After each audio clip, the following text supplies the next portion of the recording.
Le temps permet de devenir fort. Le temps permet de grandir. Le temps permet de s'approfondir.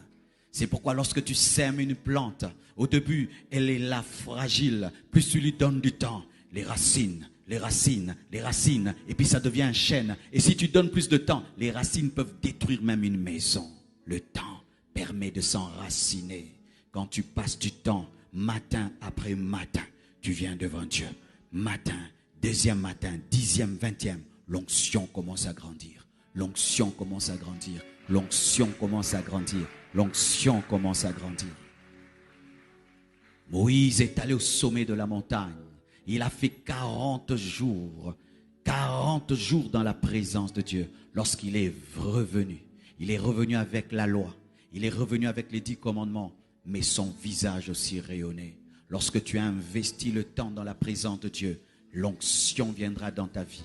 La gloire viendra dans ta vie. Et tu auras la révélation de la parole. Tu auras la connaissance profonde de sa pensée. Tu auras la connaissance profonde de sa pensée. La puissance de Dieu va te revêtir. Si tu offres à Dieu ton temps, il va t'offrir sa présence. Si tu offres à Dieu ton temps, il va t'offrir sa présence. Il va t'offrir son onction. Je dois te dire la vérité.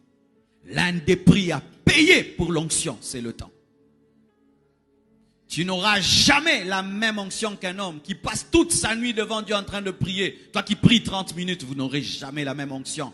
On peut dire la foi, par la foi j'ai tout. Mais la foi n'empêche pas l'amour. Et l'amour exige le temps. Vous qui aimez prêcher. Non, Dieu ne nous demande pas de durer dans sa présence. Dieu ne nous demande pas de durer. Dieu nous demande de durer dans sa présence parce que notre relation avec Dieu c'est l'amour. Et l'amour réclame beaucoup de temps. Dieu n'est pas un guichet automatique où tu viens, tu appuies $100 et puis il te donne. Dieu est un amoureux. Pourquoi avec ta fiancée, vous causez 2 heures du temps, 3 heures du temps? Pourquoi tu ne dis pas bonjour, comment tu vas, je t'ai vu?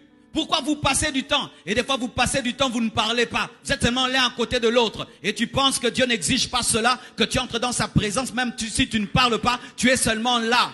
Frère, je te dis une réalité et un secret.